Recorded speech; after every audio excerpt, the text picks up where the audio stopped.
Morning, everybody. Push the button. 56 degrees in the tiny house on wheels, 14 out. I had the stove damped down too far again. Oh, the winds just died. It was 15 miles an hour a second ago. Now it's 7.6. We've got gusts up to 40 miles an hour today, and wind chills up to minus 30 being forecast. So I don't think I'm going to go out today at all. It's going to be brutal. 14 is going to be the high for today. That's it. That's as good as it's going to get. 14 degrees. So with the wind chills and the warnings not to go outside, I don't think I'm going to.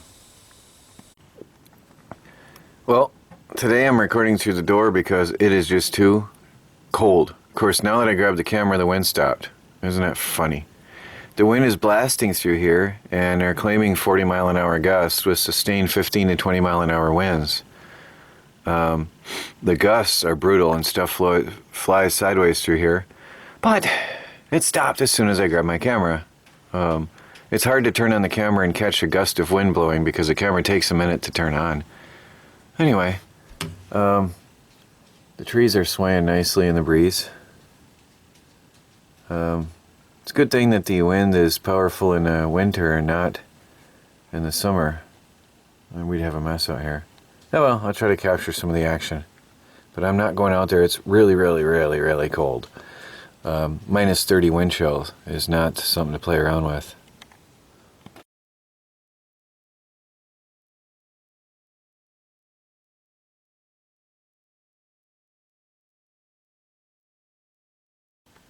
Hey everybody. 66 inside. I am usually used to about 74 to 80. 13 out, and the wind is, well, this wind speed indicator doesn't really show it. Every time I grab the camera it drops. It's funny. It was 15 to 20 steady and gusting at 40. Anyway, every time I grab the camera I miss it out. Barometric pressure is raising, so the temperature, the weather is going to be sunny. I want to show you what I've been up to all along. I've got an extension cord running through the house right now, just draped on here, and I just lost power because the batteries just went into absorption mode, which shut off my power inverter, and I was upstairs working on my laptop on comments and video work. I decided to do web work and indoor work for the day because the temperature outside is pretty brutal. So anyway, I'll take you upstairs and show you what I was up to. Oh, but to explain, the batteries, when they go into absorption mode, they're in the 15.6 and it's glass mat batteries, and what happens is that's too high for my power inverter, so it kicks off. So I just lost power in my tiny house on wheels. I lost all power, which is sort of stupid. Absorption mode for the batteries I have them set at is too high for my inverter, and that is just not so cool. So lunchtime, and I've got no power in the tiny house on wheels because I have excess power in the tiny house on wheels. How weird is that? I think I'm going to have to set up a dual battery bank system so that one battery bank can be resting while another is in being charged, I should say. So they can go into absorption all day long as much as they want while I'm using the other battery bank in the tiny house and swap and alternate back and forth each day. I think that might be the best way to go because absorption mode always blows out my power inverter, kicks it off for safety mode. I'm upstairs where it's warm, and you'll see a mess of boxes and things everywhere because I'm organizing and straightening out and cleaning and sorting boxes and sorting things. Baby cat's in the sun. There we are. She's enjoying the sunny, beautiful day. Well, there's the wind. Let me see. Can we see that blowing? I don't know if you can see the stuff blowing around. The tarps have been shredded in the garden. The garden tarps have been shredded to pieces. They're absolutely destroyed. The wind is pretty brutal today, and it's ripping everything to shreds. And things are blowing right sideways through the homestead. Anyway, sorry about the glare. The sun is shining full on here and heating up the upstairs nicely. So, I'm over here, and I set up my office on my study desk, which is beautiful. Now, a lot of people are talking about whether that's too big or not. And actually, when you sit it next to a chair, it's not that big. It's just the right size for me. And that whole upper section here is storage, where I keep my my antique Bible and all my pens and paper and pens, pencils and USB sticks and things that the cats usually would steal and take away from me. So that's all good, and that is useful and good to have. And all of this section here, that's a bookshelf. On the back side, that's all a bookshelf. So that's useful. So it's a dual purpose, and it's beautiful. I love it. So it's multi-purpose and fully functional through and through.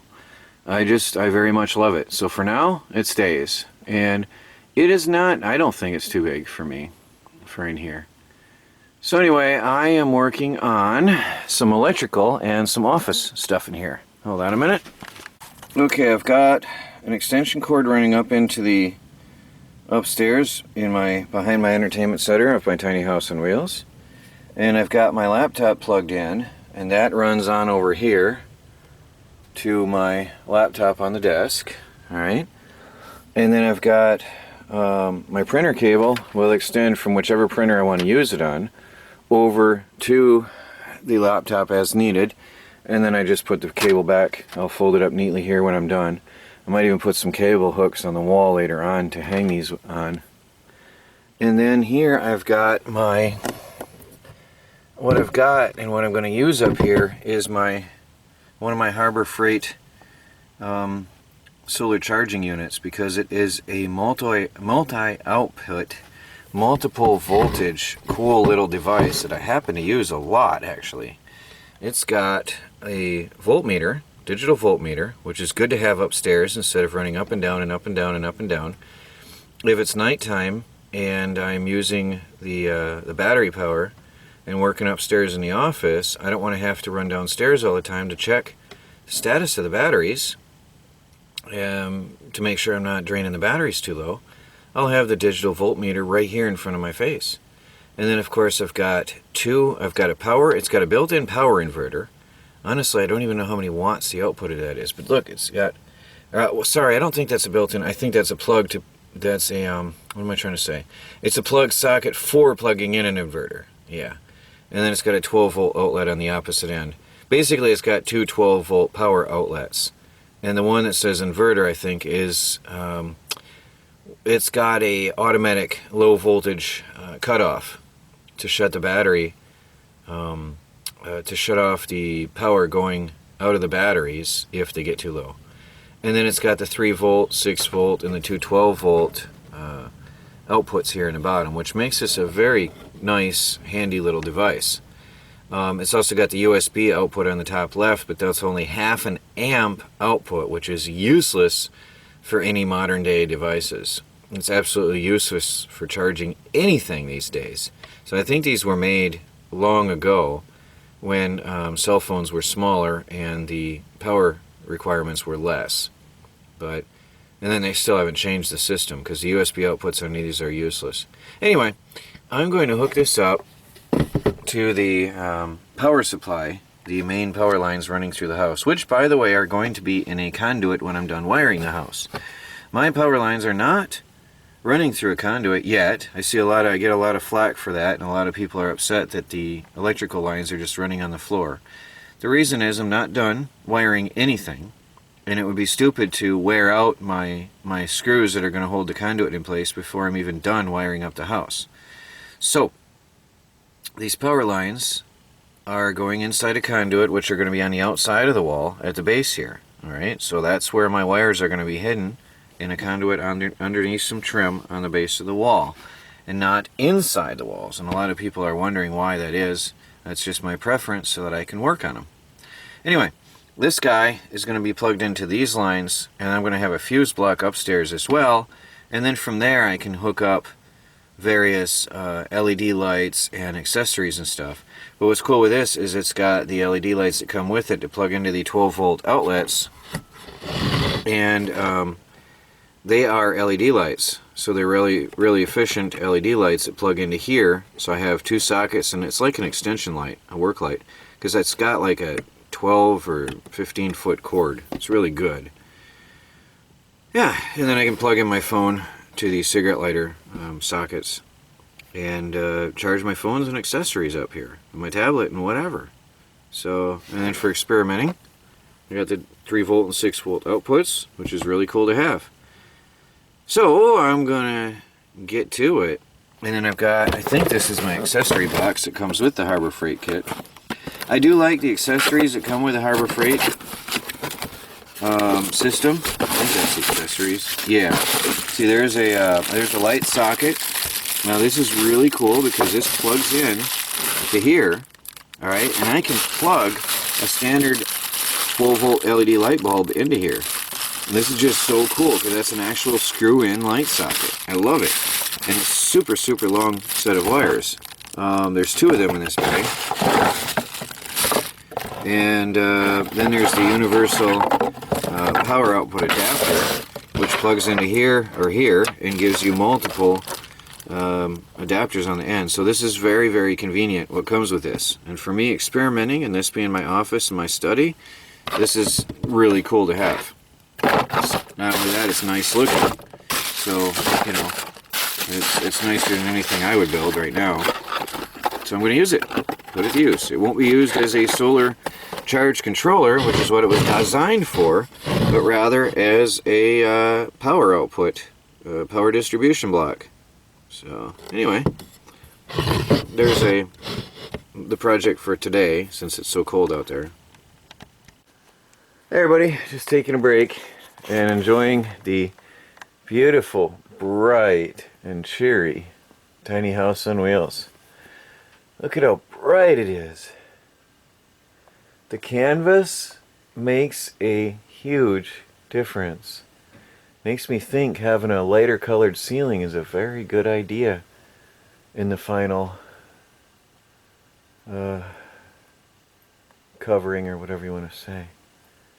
The sun is blasting through the windows.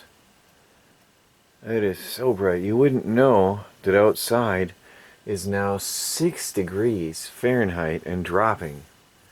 And minus 30 degrees wind chill. Well, it's getting there. We had some snow flurries earlier too. I just didn't feel like grabbing the camera just to show you snow flurries out the window again. I haven't been outside except for to care for the animals. And they're doing okay. And I'm going to go give them a little bit more food. I've been giving them extra food on the colder days to make sure that they are doing okay. But look at how bright. Look at that. This is what I always wanted in a house. I wanted a bright and cheery, well lit, and beautiful house. I feel happy right now. I'm just sitting here enjoying the view.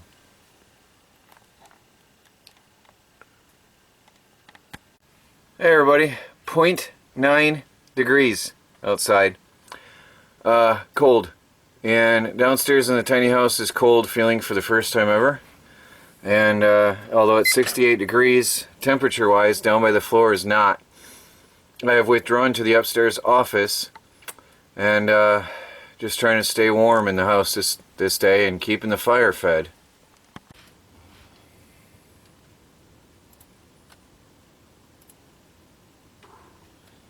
Hey everybody, Troy from the Do-It-Yourself World and the Off-Grid Project. Sitting in my new office.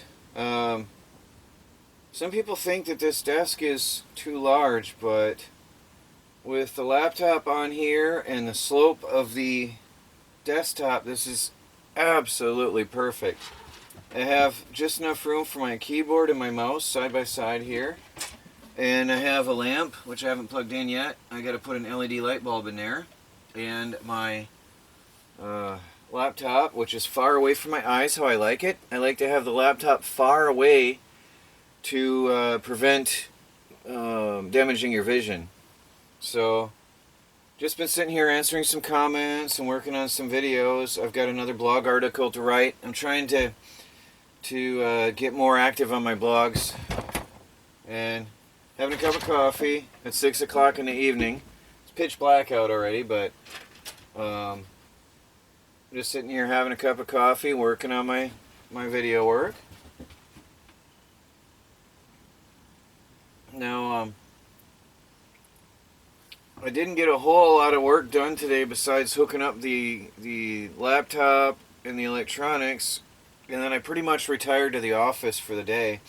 I may still work on the fuse block. I got everything together that I needed. I found my fuse block, and I got my wires and everything together that I need. I got everything sorted out. I found my fuses, but then I went to town and I got some groceries, which then took some time, and I am going to make a really nice meal tonight, which I'll share with you later. You'll probably see that long after this video. But anyway, using the wood stove heavily for cooking. Most of my meals now are done on the wood stove. Actually, I don't think I use the stovetop at all anymore, because that wood stove is just kicking the heat. Anyway, I want to get back to working on the videos. I've got to get the blog post done for tonight, and I've got to get my dinner cooking, which will be a separate video, Off-Grid Homestead Cooking with Troy. I know a lot of people like that, and a lot of people ask for it. It's warmer up here. It's very cozy here in the office, and downstairs is relatively cold because the wind is just blasting through every gap in every pore in the house. I left a lot of gaps intentionally because the house was too hot last year, but with the triple wall insulated pipe, it does reduce the amount of heat in here. Now, a lot of people ask why I did the triple wall. I did that because, for one, it's safer, because I don't have then any danger of the wall behind it getting hot, and it looks better than the homemade heat shield that I had, at least up close. And you know, it's at least safe, and it also reduced the amount of heat coming into the tiny house because it was just too brutally hot last year. Now, I told Melanie to remind me in the summer that I'm going to have to seal off all the gaps and cracks and stuff that I intentionally left for airflow, because now I've got too much airflow with this brutal wind outside.